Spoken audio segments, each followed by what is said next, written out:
Welcome back to Unshakable Belief. Today's conversation is for the professional woman who looks successful on the outside, but feels stretched thin on the inside. The one who's capable, responsible, and driven, yet quietly overwhelmed. And before we dive in, if you have not registered yet for the Rise and Thrive Virtual Summit happening February 21st from 9 to 1 Central Time, you can reserve your free seat at my website, monicaconnollycoaching.com. The link will also be in the show notes. This half day experience is designed to help you move from survival mode into clarity, confidence, and intentional leadership. Now, today I'm joined by Angelina Rivera. She's a coach, a consultant, and host of the Rise and Shine podcast. She helps professionals and entrepreneurs reclaim their time, clarity, and sense of purpose. She has over 25 years of experience in leadership, operations, and personal development. And she blends practical systems with self awareness to help move people from overwhelm into intentional action. Her journey began far from where she stands today, shaped by humble beginnings that once made her question her worth. Through her work, speaking, and her podcast, she empowers others to challenge the quiet beliefs that keep them small and step confidently into who they were created to be. She believes that growth begins when clarity replaces survival mode and thriving becomes a conscious choice. Angelina, thank you so much for joining us today. Oh, thank you so much for having me. I definitely appreciate it. Absolutely. Well, in your work with professionals and entrepreneurs, how do you see overwhelm show up in them even before they realize that they've lost that clarity? I see overwhelm in them when they stop taking care of themselves and when you can see it. They look exhausted. They aren't eating right. They don't want to go out with you anymore. Like when I'm saying going out with you, they are constantly saying no to things that they used to love to do. Um, you don't see them as much like maybe on social media, or they're kind of like stepping back, and I can see that they're overwhelmed in that aspect. Because a lot of times when for especially the woman entrepreneur, or just women out there in general that are mothers, or wives and all the things, they go and take care of everybody first before they take care of themselves. And so when I see that, I like to invite people to, really look at what your calendar is like and how can you get some clarity and remember to love yourself. I think that that's so important. And I will tell you though, it hasn't always been that same way for me myself. And through my journey and my trials and tribulations is how I learned how to make sure that I could help refine people to get to the spot where they're can see themselves, love themselves, and meet themselves right where they're at and learn how to see all the things that they are capable of. Absolutely. I know that we have had conversations about that and about, taking that time for ourselves and making sure that we are maintaining that self-worth. Now, when you talk to people, do you find that they sometimes mislabel what they're feeling, that maybe they actually do feel overwhelm and exhaustion, but they've mislabeled that? Yeah, I do find that at times. And when I find that, it's maybe they keep saying yes to everything. And it's funny that I just said that because I said earlier they're saying no to the lunches and all the other things. But there, you can kind of see the difference in that. When I say that they're saying yes to everything, that I say that they just want to go, they overschedule themselves because they also want to feel wanted. And they don't understand that maybe they need to step back a little bit and put limitations, so that they aren't constantly being pulled in different directions. And so that's where it's like there's a catch 22, right? Like there's a person that just kind of steps back, and then there's a person that wants to just feel so belonging because they have these maybe emotional issues or feeling of abandonment or feeling that if I don't do everything for everyone, then I'm not going to be loved. And they need that space as well. And so those are the different types of things that I work with, or help people with, because I have been on both sides. I have been the person that didn't know have boundaries, and I was always I dealt with some abandonment issues, and not to say that my parents didn't love me or anything like that. It was just things that had happened in my life, and I was the person that just wanted to be if I said yes to everybody, if I was the perfect student, if I was this and that and everything else, then I would be loved. When at the re in the reality, I've been always loved by God, and I've always been loved by my parents. It's just that we attach the way that people treat us as a reflection of how we think we should feel. And sometimes people may not even know that the way that they're treating you. And so you have to bring that awareness as well. And we may have these thoughts that come up with, if I say no to this person this one time, they won't be my friend, or they won't, invite me the next time, or all of these different things. And that's the thing we just have to get clear on and learn is, what do we really want in life? What do we want clarity on? What are our goals? A lot of times I will meet women and they're not even sure of what goals they have. They're not even sure of their potential, because they feel like if they have these high dreams, then they're being selfish. If they have these expectations for themselves and they're not being a good mother or not being a good wife, when I think and I know that God has created us to be so much more than what we are, and He has given us so much potential, and it is a disservice to Him and to us if we don't go out there and go for what we want. Yeah, absolutely. And I think we also don't realize that with what we're holding back, the gifts that we're holding back that we've been given by God, we're keeping that gift from someone else. Somebody else is going to benefit from it, even if we don't realize that. Somebody else is going to benefit from it. And by staying silent and playing small and not showing up fully, we're robbing that person of that gift. And I think until it's framed that way, people don't realize how much of a gift they actually are to others. Mhm. It just made me think of something when I was a little kid. Like I said, I was born in poverty, and I was born at home, and it was just a bunch of things associated with that. And so I thought, my thoughts are, I don't want my life to be like this when I'm older, right? So I want to do everything possible. So I want to be the perfect student. I want to be all of these great things. And so we had a substitute teacher one time. It was my actual mother who was substituting. And every time there was a question, I was like, raise my hand to answer. And I remember she didn't pick on me the second time, and the person had the wrong answer. And later on at home, I was like, Mom, you should have just picked on me. I had the right answer. And she said, you don't always have to have the right answer. But the way that she said it, you don't always have to be called on. And my thought was, that's all she says. You don't always have to be the one called on. You have to give others a chance. My thought that I heard, that's exactly what she said. My thought was, you're not important enough to be called on. She didn't say that, but that was my thought. You must stay silent. She didn't say that. That was my thought, right? And so for quite some time, I was like, if I go and try draw attention, or I need to just be silent. I don't need to say what I want to say. And so then I shut myself down when I could have had a solution.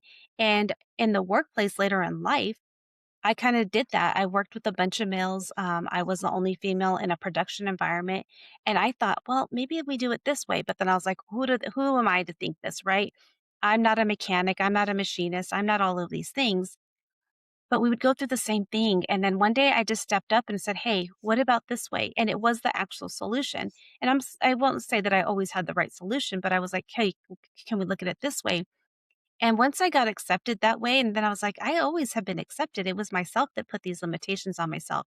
And that opened up so much opportunity for me to say, like, hey, if I have a thought, don't just push it down.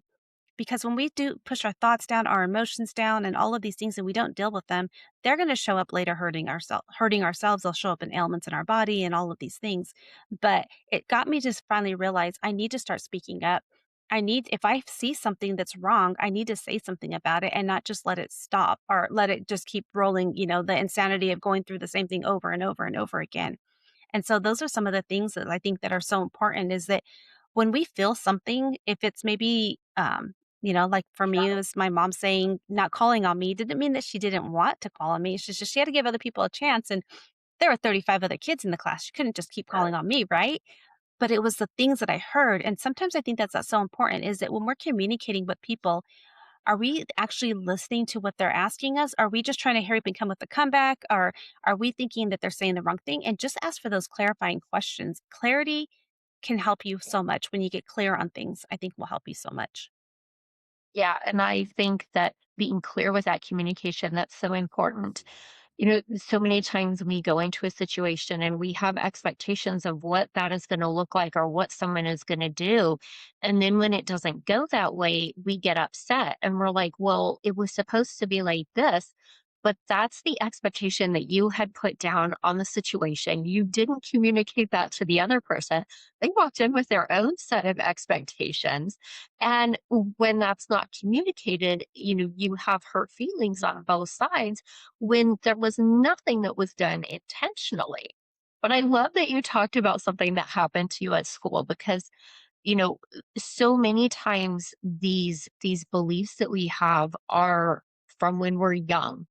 Mhm, Something our parents say, something that somebody around us says. And I remember being in school and I wrote about this actually in my book. I remember doing a project at school and I was an avid reader, an avid writer. That was my strong suit. And the teacher accused me of plagiarism and said that there was no way that I could have written the document that I turned in, that it was too high level for me. And at that point, I was like, okay, I shut down and I stopped turning in work. I barely passed my classes. I didn't do my full potential because of that. And those things compound, I think. And mhm, so then, your brain looks for justification in other ways to reinforce that thought. And every time it happens, it compounds a little bit more and it builds and builds and builds. And it took a long time for me to get to a point where I was like, no, I am really good at this and I can write really well. And, you know, I can do this really well. And it took a long time for me to build that self-worth back up mhm. over, having it compound over years like that. Now, when someone comes to you feeling that overwhelm, what do you notice is usually the kind of the leading factor for that overwhelm? So, what I always tell somebody when they come to me for overwhelm, I start with doing a time audit. I say, let's do a time audit. Now, we're going to track your time. And it's like, whatever time you wake up, I have a worksheet. It's actually a freebie on my website as well. But I say, let's go through, download this free time audit, or if they're coming to me because they're going to be in my coaching program, my time management coaching program, we do this time audit. And I have them track a couple of days. And I tell them, I want you from the time that you wake up till the time that you go to bed to write down every single thing that you do. And half the time we look at it, they'll the first 2 days are writing everything, and then by the 3rd day, you'll see that they stop scrolling on social media a little bit longer, or they stop watching TV, more, just the doom scroll, like, little things like that, they stop doing, and because they can see it. And I say that when you can track your time, and when I say, and I'm not saying that social media is bad or anything like that, the thing is the difference between doom scrolling and then scrolling with intent. If you're going and doing engagement, if you're posting stuff, if you're, engaging with your followers and commenting on people, that's engagement. But if you're just scrolling and then you're getting lost into this consumption and then you get into the comparison and all of these other things, before you know it, it's like 5 hours later and you have done absolutely nothing but started to hate yourself because you're not all of these things, or your reels don't look as good as this person, or this podcaster has better, whatever it is. That's the part where I see a lot of people are overwhelmed because they're trying to compare themselves to other people. And they don't really know what they want. They don't know, they want to build this business, or they don't even know how to focus their time. They don't know how to balance their time. And so they don't really, they're so overwhelmed because they're trying to do everything, but then they don't see that they're spending a lot of time on their phone, maybe not doing the things that they should be doing. And so that's the kind of thing that I normally usually see in people. Or the overcommitted. They overschedule themselves. They don't allow themselves buffer time. And when I say buffer time is, say you go to a doctor's appointment, you have a doctor's appointment we all know we never get out of a doctor's appointment hardly ever in an hour. So don't just put an hour down. You might want to put 3 to 4 hours, block that time because there may be prescriptions that you may be, blood work that you might have to do or things like that. And so block out some time so that way you're not overwhelmed because you've overscheduled. And then also have that transition time. The transition time, like we're podcasters, right? I don't like to schedule podcasts one after another. I allow myself 15 minutes between each podcast or 15 before and 15 after. So it's a 30-minute, could be a 30-minute increment to allow myself to breathe, allow myself to go outside, exercise, stretch my back, do all of the different things, maybe eat something, play with the dogs or whatever. I allow myself that time. That way my brain has digested the first podcast and then I can go into the second. And I think that what we do so many times, especially these entrepreneurs, we have a coaching call and then another coaching call and then another coaching call, and then we have to hurry up and make dinner for our family, right? We don't even allow ourselves time to breathe, clean up, tidy up our desk, and we're just call after call after call. And then we go to make dinner and then our kid asks us something or somebody asks us something and then we just snap because we didn't allow ourselves time to just relax, to take some deep breaths, tidy up our desk, just do some grounding work, I think is what I find a lot of times. The same thing if you're a commuter, if you commute, allow yourself some time. Once you get to park your car, just sit in your car for 5 minutes and do some breathing techniques before you walk into the house because you don't want to take out like the bad traffic that you had, the car that got so close to you or any of that anger that you felt, don't take that out on your family. And so those are the things that I think is a lot of times when people are overwhelmed because they just overschedule or they're not just really clear on what they should be doing during the day. When you do your time audits with your clients, are they surprised at the amount of time that they're spending like on social media or on the TV? Are they like, "Oh my gosh, I had no idea." A lot of times they are.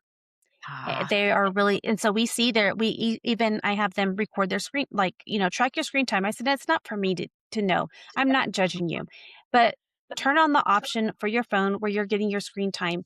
And I said, and if you have a iPhone, for example, an iPad and an iMac or a MacBook, I want you to track all of them together because it doesn't make a difference if you're on your phone versus your iPad. You're still doing the same, and Apple allows you to do that, and they'll say on these devices you were on this percentage of time. This is how long you were productive. Like say you're in a productivity app like Excel or things like that, or Word or Office, the Office suite. But if you're on social media, and it'll even tell you you were on Facebook for this long, it's okay if you're doing your business in Facebook. My thing is are you actually intentionally engaging? Are you, if like for example, Sundays I'm a little bit more on Facebook because that's when I do my stuff for my Time Boss Collective group, and I go in and I post some stuff. I schedule the post. I do all the interaction for the week. I have all that scheduled. Because I have clients on the East Coast, I'm on the West Coast. So I want to make sure that that's scheduled because if I wait till I wake up in the morning and done with my workday, it's going to be really late for me to post that. So I try to do it early so that the East Coasters can see that right when they log on, and things like that. So yeah. those, So I know that your systems really blend like deep self-awareness with practical systems, like you said, time management. Why is that combination so powerful? And what happens if you don't use those in conjunction? well, one of the things I say, the reason I focus so much on time management is time is something we'll never get back. Every second is it just escapes. We can't bank time. We can't save time. And so if we can use our time effectively, we can use that to really help us get clear on what we're working for and look at our energy levels. One of the things is I combine is energy. We all have our spikes in our energy and we all have our times when our energy is not so well. When your energy is not so well, that's the time that you go do the laundry, right? And why I say that is because when your energy is really high and you're just like, oh, I'm so excited. I just got done with a workout. I'm feeling pumped. That's when you call your clients, right? That's when you call your clients because they can see the excitement in your voice. That's when you record the podcast or whatever it is. But when your energy is low, like say, some people when they eat, after they eat, their blood sugar drops or whatever, they get a little bit tired. Go for a walk, get your energy levels up. Don't go and you just go and had some lunch, your blood sugar's dropping, and then you go into a meeting and you're just not in the right state of mind, because then you're not thinking clearly, you're not taking the things, the notes down. You might not be hearing effectively, which is important to communication. We can't just talk, and we have to listen, effectively listen. And so those are the things I think are really important, and why you have to combine all of them together. Another thing that I feel that's so important with time management is that a lot of people just think, okay, when I have time, I'll do this. When I have time, well, you're never going to have time if you don't make time. And when I tell people about their time management, the first thing I do, especially in my time management coaching, is we talk about how do you fill out your calendar. And the first thing you do is you schedule time for yourself. And many people can think it's selfish, but it's not. When I say time for yourself is, when are you going to go to sleep? What time do you plan to wake up? Take your shower. What time are you gonna eat? What time are you gonna get that self-care exercise in? And then you schedule time for your family. Like, if you have children, are you gonna go in, some one-on-one time with your children or your grandchildren or different things like that? Scheduling some time for your spouse if you're married. When are you and your spouse gonna have a date night? Little things like that. And then you schedule your work. So for many of us, we're entrepreneurs, but we also work full time. So we have a little bit of limitation, but we know our set work schedule during the day if we're full-time workers. So, we can have that planned out, but you can still schedule making sure that you're eating right. You're getting up early enough to get some self-care in. Um, and then you also can schedule in the time that you want after you're done with your full-time job, the time that you're going to work with your clients, and what days you want to record maybe your podcast, what days do you want to do your group coaching, and all of those things.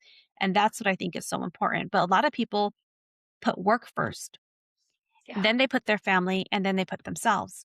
And that is such a disservice to ourselves, because if you are not taking care of yourself first, you cannot take care of others. You cannot pour from an empty cup. And that is why in the airplane they say, if there's any situation and the mask drops, you need to put your own mask on first before helping others.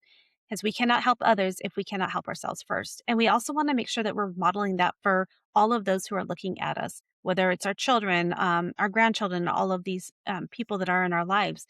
We talked about it on when we did when you were on my podcast last week, is the ripple effect. And if we show that we can take care of that we're taking care of ourselves, that'll allow our loved ones to also take the time to take care of themselves. And it's just a ripple effect, and it just can go so far from that. Yeah, and that's one of those gifts that you can give people. It creates that ripple effect, and you don't know who's going to see that. There are so many people watching what you do on social media and what you do in your life, your colleagues, your friends, everything. And when you can show that to them, it gives them the opportunity to say, "Oh, like that looks like that feels really good. I want to start doing that." And so you may find that you are touching somebody's life, 7 steps away from you. By doing that, you're giving them permission to do that too. Hmm. Yeah, Yeah. I think it's Now so how important. sorry. It's okay. I know. I was just saying, I think it's so important. And I just wanted to say one more thing real quick before we move on to the next question. When I talk about self care too, ladies, especially, that is the time that you take your shower and you take some time. And one of the greatest things that you can do for yourself is when you're taking that shower, just to take your shower. And when I say that, I mean, do not think about all the things that you have to do right after you're done. Don't think about all of these things. Just enjoy washing your hair, shaving your legs if that's what you're going to do at that period of time in your shower. Just enjoy your shower. And I found that I would have a hard time doing that. And I'm like, I would be thinking about my day, and I'm like, wait, I'm not being paid to think about my day. I am here right now to take a shower. And so one thing that helps me is I might put a candle on, or something that's a steamer in the shower, those steam things that you can drop in the shower. Listening to music, there's all kinds of Bluetooth is huge. Get a Bluetooth speaker and put it on the shelf above the toilet or whatever you need to do. That helps me just enjoy the music and enjoy my shower. And because, especially too, when you're driving to work, just and when you're driving to work, just think about the day, think about, listen to your music. Don't think about all the things that you have to do, because you can become distracted. You're not focused. And then before you know it, you're at work and you're like, how did I even get here? Right? We just need to make sure that we're just in the moment and intentional wherever we're at, we're intentional with our time. Yeah, I love to do that, like, when I'm driving, because I don't commute back and forth to work, so when I'm driving to do errands, things like that, I put in a podcast that I wanna listen to, and that is time that I get to spend listening to what I want to listen to. Do the same thing in the shower.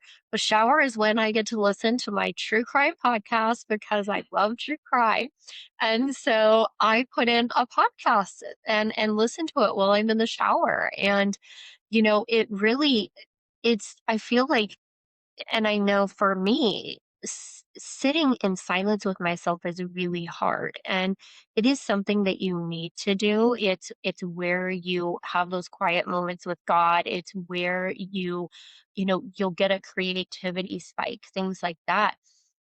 But for a lot of people, that's really hard. And so, starting with just a couple minutes a day of Mhm. quiet time, but in those other areas, find things that you like to do, that you like to listen to, and build those in so that you're not just 100% focused on your job or a side gig that you have or all of these other things. Give your brain that time to just, download Mhm. and kind of reset as well. And it makes such a big difference. Like, you find that you can focus more when you're with your kids. You're actually present, things like Mhm. that. And so, yeah, that definitely, take that time for yourself. It's so, Mhm. so important. Yeah. Well, when you're working with people and helping them learn to manage their time, how do you see their perception of their own self-worth come into play with managing their time? So that's a great question. One of the things I do, well, when we start like my time management program, we start with a time audit, and I also start with everyone gets a one-on-one call.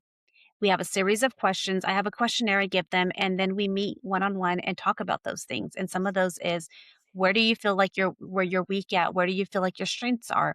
What do you want to have happen within the next 90 days? How do you feel like what's stealing the most of your time? And most of them can't even answer those questions. So then and then that's okay because they haven't ever taken the time to think about what they want, right?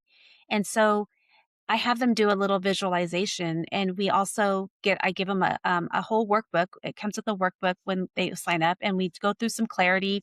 We go through different tools. We go through um, their goals that they want. What do they see themselves? And I said, if you can't fill it all out right now, that's okay. We're going to walk through it. And we go through even looking at the energy levels, and we have a process that we do for energy, and how do we schedule our time, and what are our energy levels throughout the day. Like, we do all kinds of different tutorials, but one of the things we also do is prioritization. Like, we once they because halfway through, they start to really be clear on what they want. They're like, "Oh, I didn't know this was possible," because they're finding that they do have time once we eliminate the distractions. And I know that you can't always eliminate all the distractions, but there's some certain things that we do, and we go through a whole distractions module. But as we go through, and they start to figure out, "Oh, I really wanna do this," I have them look at the prioritization, and I call it it's the Eisenhower matrix, but I kinda sum it up a little bit better, or a little bit easier, I mean. And so what are the things that only you can do? And so I call that the do, because that's the only things that you can do.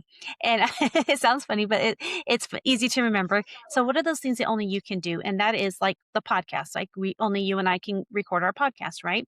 Only you and I can do our coaching because we are the subject matter experts that are putting on the coach. We are the coach. But what are those things that you need to delegate? And so those things that you need to delegate, maybe you don't always have to make the dinner.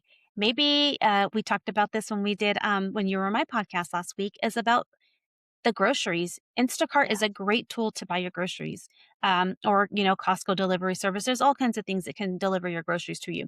And if you don't want somebody to actually come to your house to deliver them, there's also grocery pickup or drive up line. You can go to Target. You can go to a lot of grocery stores have these, and you can just sit there, order everything online, tell the time that you want to pick it up, and you go and pick it up. So those are like a kind of a way to delegate, because I know some of us don't have people that we can give all these things to. So it's an easy way to do it. Like, think about the things that you can use services, and those services are in place to help you. And then what are the things that you need to delete? Maybe you are scrolling too much on social media. Maybe you are overextending yourself. Those are the things that you need to delete.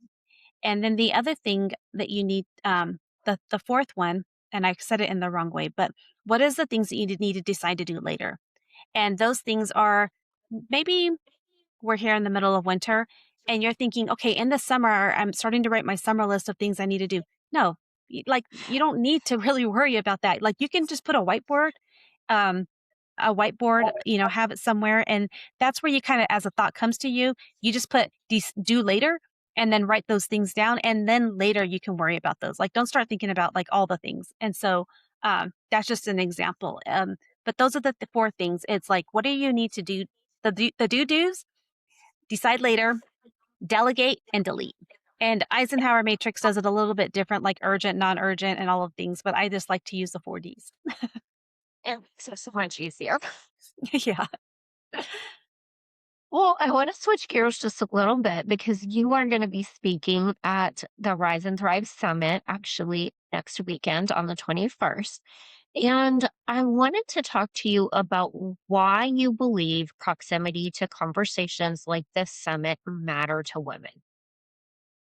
The reason I think so is because I know how much of an impact it has on me. I was probably, I'm thinking the age I am. I was 41 before I put myself into an event, before I attended my first event, a virtual event first, and then started putting myself into rooms. You see, I waited so long because I didn't think what I wanted was possible. And, we talked about earlier about the success. Like I had a great success in my job. I had great success, all of these things, but I had so much more in me. But I was so scared to do it because I didn't think I was capable of it. And once I put myself into proximity of others who were doing it, I knew what was possible. And it's if they can do it, why can't I? And what do I need? Or and then getting to those connections like, hey, how you started a podcast. How did you start it? What would you recommend? Or, having those conversations. I want to put on an event. Oh, how did you do it? What do you recommend? And so many people are so much willing to help you. And you don't have those connections if you never put yourself into a room to make them. They're not just gonna come out of you from come to you from social media or any of those things. You have to be engaged and you have to put yourself into those type of places if you wanna grow. And some people may be listening and like, "Well, I'm fine and content." I wanted you to say, "Are you really content? Or do you really wanna do something, but you're too scared to say it out loud?" And what is that cost of complacency costing you? Because we're all made for great things. And I always thought that I was going to stay where I was at in my comfortable job in manufacturing. And while it was great, once decided to go out and look further, I found another job, got a promotion, found another job, and that allowed me more time. I was making more money, working less, allowed me more time to start my coaching, to start my podcast, to start all of these things. If I had never went and invested into my own personal development, I never would have thought was possible. Another thing is that you will find people in your network who can help you with the things that you are too scared to ask for help. You will find coaches who will help you healing and go through, help you get through some things that you've been through in life. There are coaches who can help you with website design, coaches who can help you with your branding, coaches who can help you with all of these things. It's a network of people who are willing to help you. What I love so much about your summit is you have a variety of people coming on. You have people who have started nonprofit foundations. You have people who have do coaching, who have been through divorce, who are going to talk about money, who are going to talk about all of these different things. And I think that that's what's important. And maybe at this particular time, money may not be an issue for you, or you may not be going through a relationship breakup or any of those things, but maybe one day you will. Or maybe you know somebody who will, and you are the one who can connect those people because you start to learn what these people are all about. And that's why I think events are so important. Yeah. I got in my first room less than 3 years ago and was the way that I describe it is it was like a veil was lifted and I was given the opportunity to see what was possible. And I had no belief that I could do the things that I'm doing. But by getting in those rooms and having proximity to those people and borrowing their belief, that's how I took the first steps. And it is scary. But don't let that fear be what stops you from your greatness. It goes back to those gifts that you have that you're supposed to be giving to other people. Don't let that fear stop you from doing that, because when you get to the end of your life, you don't want to have those regrets. You don't want to look back and say, oh, I wish I had done this, or I wanted to do that and I never did. You don't want to end up at the end of your life and have that conversation. I believe Don't that that's yeah, so you said it so perfectly, and I think that that first event was the event in Dallas, right? for Did me, yeah. Yeah, in April of 2024? Was that the Yeah. one? That's the one Mhm. that you and I first met at. Yeah. Yeah, that's when the first one that you and I had first met at, and I think That that one of the things you said is about the fear. We have all this fear about putting ourselves in the room and everything. Women, especially out there, we are in constant in a fight or flight mode so many times. So yes. you're in that already. So why don't you go ahead and just put yourself in the event and learn how to deal with that fight or flight situation that you are, because there's going to be a lot of people who were there before and can show you the tools that they use and they can help you with that. So I think that that's important. Yeah, and we don't think about it until we've been in those rooms. Those women are just a few steps ahead of us. And it's not like what they're doing is unreachable for us. They're just a few steps ahead, and they're just laying the path for you to go, oh, okay, this is how I do this, and this is how I do that. They've already laid that path for you, and and like you said, they are so happy to share that knowledge. And so by getting in that proximity, whether it's a virtual room or a physical room, you walk away every single time with friends that you've made, with knowledge, with having that belief poured into you. And so now, right now, I think that there are so many women who are stuck in that cycle. They're stuck in that cycle of fear. They think that there's more out there for them, but they don't know what that step is. So, for this room, what kind of a woman do you think needs to be in this room? So for me, I think that the woman who is sitting there and listening to this podcast, who probably has tears in her eyes right now because she knows that she wants the great things for herself, but she's too scared. Also, for the woman who has this business ideal and is too scared because she doesn't know if she's capable of it. Also, that woman who's out there who maybe always felt like they didn't deserve to grow, didn't deserve money because they were probably born in a not so good situation, and generations have been in these not so good situations. Maybe it's poverty or things like that, and to let them know that there is possible. Your beginnings are not your boundaries. So those are the one type of women I think need to be there. Even the woman who's maybe lived a lot of her life but still has a little bit of glimmer, a little bit of hope, and is like, maybe I can go ahead and be at this event. Um, I think that it's for any woman out there. And even if you've had great successes and you know, have reached the top, you may just need a community of friends. And that Yeah, community of friends is who we are. And say that we can never have too many friends because there's lots of people that you have a gift because of your knowledge that we may not, we may need from you as well. And that's what I love is that there's a variety of people. You have a variety of ages of women in there because we've all been through life and we're still lifing. And yeah. each of us brings our own, you know, our own thing to it. Like we've all been through some lessons and trials and tribulations. And so I think it's for any woman out there. Absolutely. Well, tell us where the listeners can connect with you and what are you doing right now that's exciting you? Okay.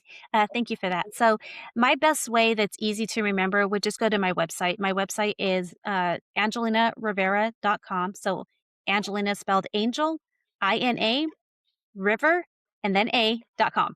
So angelinarivera.com. It has links to all my social media. It has links to my podcast. It has links to my freebies. I have all kinds of free resources out there, as well as my coaching and my consulting program. One of the things I'm excited about is my Refined Consulting LLC helps people in those businesses. I look at what are the things that keep you up at night? What are the things that you're so stressed out about and, help you go and get some clarity on them?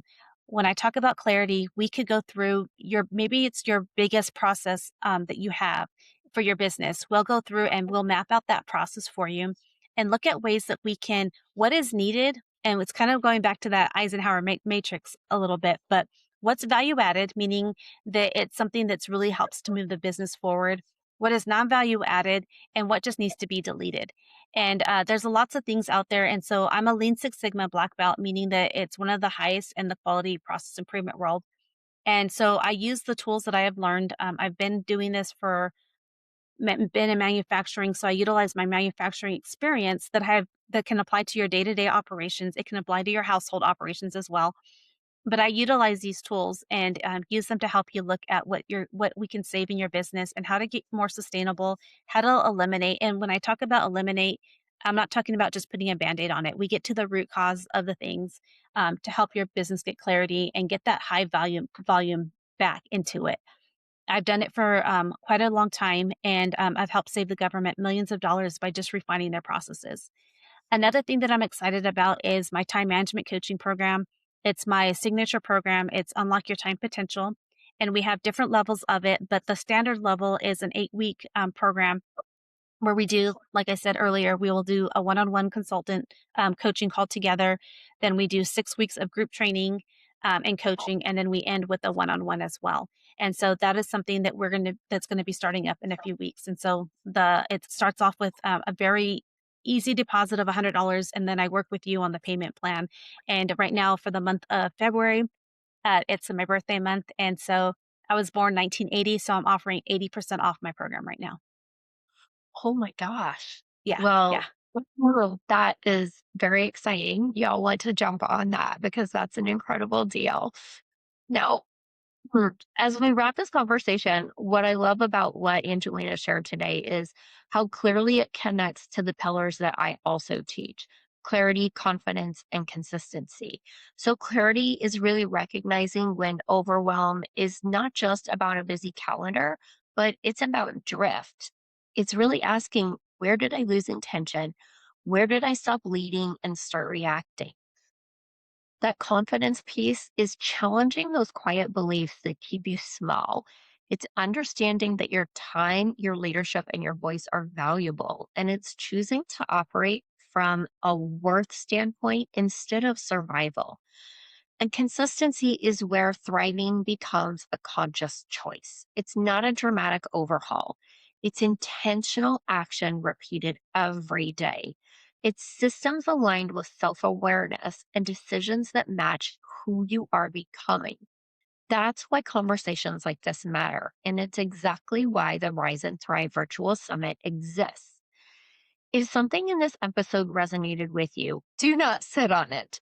Join us and reserve your free seat at monicaconnollycoaching.com. The link is in the show notes. We are gathering women who are ready to move from overwhelmed into clarity, from autopilot into leadership, and from survival into intentional thriving. Before we go, I want to ask you for two quick things. If this episode spoke to you, leave a review. Your reviews help this podcast reach the woman who feels stretched thin but doesn't yet have the language for what she's experiencing. Second, share the episode. Text it to a friend, post it in your stories, send it to a colleague who says she's fine, but you know she's actually exhausted. Clarity spreads, confidence grows in community, and consistency is easier when you are not rising alone.